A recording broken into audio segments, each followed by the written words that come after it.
All right, welcome back to the Star Trek Rewatch, where you watch the episode, then you come here, give a synopsis, and talk a little bit about some of the background on the episode. All right, so this is the Corbomite maneuver. This is episode number 3 in production order. So it's the third episode that was produced, and it appears here as episode number 10 in viewing order.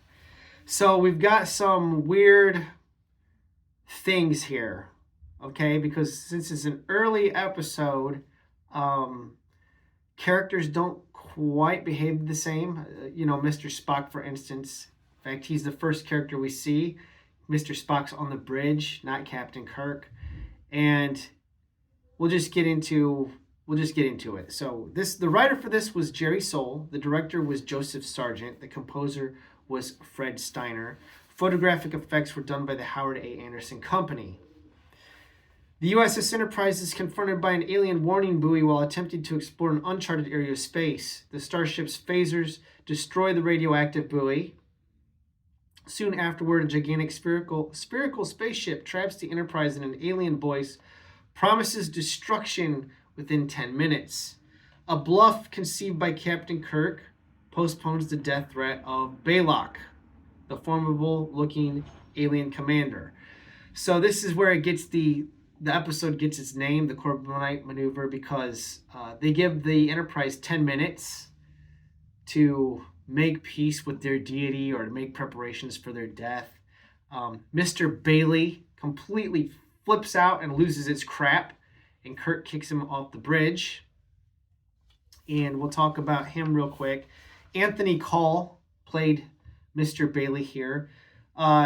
He would have made a good cast addition, but this is his only episode, because at the end of the episode he'll be joining Baylock and going off, to parts unknown.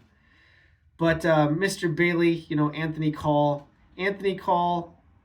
was a regular performer on the CBS soap opera The Guiding Light, and he also appeared in the Twilight Zone episode The 30 Fathom Grave.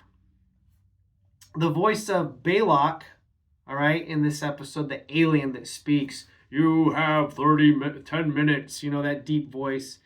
It was dubbed by Vic Perrin, a noted character actor with considerable vocal talent. It says here he was often heard on Mission Impossible, and the voice of Control that introduces every episode of The Outer Limits. It's this guy. All right? Okay. So Baylock gives them 10 minutes, and Kirk informs them, because of their respect for human life, or for all life, that he has to inform them that the ship contains a substance known as Corbomite, which, when fired upon, it will return the same force, the same destructive force will be reflected back upon the attacking vessel. Of course, Baylock asks for confirmation of this, and Kirk says, "Request denied," after he says, "Let him sweat it out." This kind of impresses Spock, says that poker's, kind of a fascinating game. Kirk says it does have its advantages. We get a lot of nice dialogue between Kirk, Spock, and McCoy in this. This episode features Dr. Leonard McCoy's first use of "I'm a doctor, not a..." And this one he says, "I'm a doctor, not a moon shuttle pilot," which makes no sense. I don't know what that means. But his first use of "I'm a doctor, not a whatever." We also see Uhura, first time her line, hailing frequencies open. Of course, she's appearing in her gold uniform instead of the red one. Okay? She was in the gold uniform in Mud's Women. She appears in a gold uniform here. She appears in the red uniform throughout the remainder of the series. So after Kirk's bluff, the alien separates his ship from the main craft, this big spherical yellow light object thing, and he appears to be in distress. Kirk goes to his rescue, and then the frightened alien is revealed to be a puppet operated by the real Baylock. So it's not really him. It's a big puppet that they've been seeing. And the real Baylock is a little child-looking guy. It's Cliff Howard. Ron Howard's brother. He's always creeped me out, and he's asking them, if they want Tranya. With this creepy little laugh. I don't get it. Creepy kid. Cliff Howard would later appear in the Deep Space Nine, Star Trek Deep Space Nine episode Past Tense. Once he's all grown up, so like 30 years later. Yeah, he appears in that episode. Let's see. The childlike alien, right? He's been testing the crew of the Enterprise to determine whether Kirk and company are truly peaceful. Diplomatic relations are established, and Mr. Bailey, who lost his nerve and completely freaked out on the bridge, has gotten himself back together.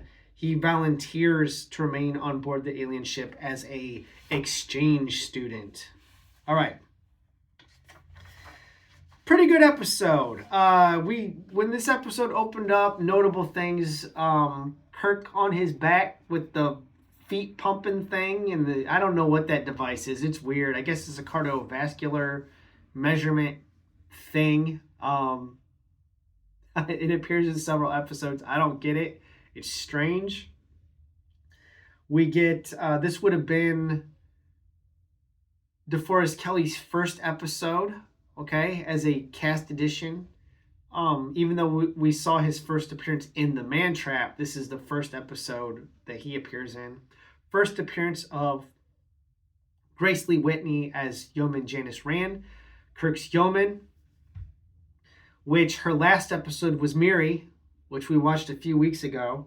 So they're out of order here. This is her first appearance chronologically, but her last appearance in view of episode. Well, a last appearance was speaking dialogue. Now, she wrote a memoir years later where she said that the reason why she was removed from the show is because she was sexually assaulted by somebody she names as the producer. A lot of people speculated and think it's Gene Roddenberry, the creator of the show, but she doesn't ever mention him by name. So that's unfortunate. She does return in Star Trek The Motion Picture.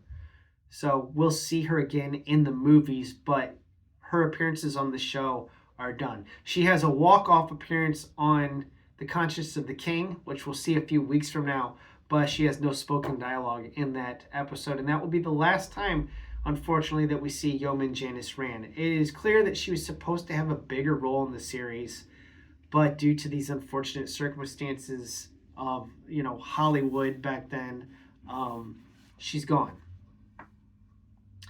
I don't really think I have a whole lot to add to this. Oh, there is one thing. We'll talk briefly about Mr. Spock. There's a scene where the alien ship appears, and he was supposed to end the script to show fear, but he worked it out with the director of this episode that instead he would use his catch-all phrase, or his iconic phrase, fascinating. So we get that instead. Work that out with Joseph Sargent. Talk a little bit about Fred Steiner real quick and his music, because other than Alexander Courage, a lot of the music for this episodes, for the subsequent episodes of Star Trek, are going to come from Fred Steiner. They reuse a lot of the music in the series. So composer Fred Steiner's score was heavily utilized throughout most subsequent episodes, as were Alexander Courage's scores for the two pilot films. So, a little bit about Steiner. He was a native of New York City. He received his musical education at New York's Institute of Musical Art and at Oberlin Conservatory of Music in Ohio, where he obtained his Bachelor of Music degree in 1943. He began his career writing music for radio series and then moved to Los Angeles in 1947, where he continued radio work and became involved with writing television and motion pictures. Now, he's not to be confused with Max Steiner, who did the score for King Kong. These are different guys. Max Steiner and Fred Steiner are not the same. He's written several feature film scores, including The Time Limit and the St. Valentine's Day Massacre. He did television compositions for series such as Gunsmoke, Have Gun Will Travel, and he also worked on The Twilight Zone. His work is most notable in the episodes of The Twilight Zone, 100 Yards Over the Rim, King 9 will not return. The music for that episode was recycled and used in Nightmare at 20,000 Feet, which featured William Shatner. That episode was based on a short story by Richard Matheson. So, yeah, I'm going to wrap it up there. Pretty good episode. This is often noted as like one of the top 10 episodes of the entire series. I think it's probably a top 10 episode. The costumes that they used here are a little bit weird. They were made out of velour and they shrunk when they were washed. So they appear too tight on everybody. They've got a higher collar and a zipper, that's more, you can see it a lot more. But they'll redesign the costumes going forward. And yeah, so it's kind of an early episode. It's a little bit weird. Kirk calls the ship, the Enterprise, the United Earth ship. So that's kind of strange. That'll never be heard again, as far as I know. But good one. I like this one quite a bit. And I really don't have a whole lot else to say about it. So what do you think about this one? Where does this rank for you? Any interesting observations? Tell me about it. Memories of this one. Thanks for watching, as always, and have a wonderful day.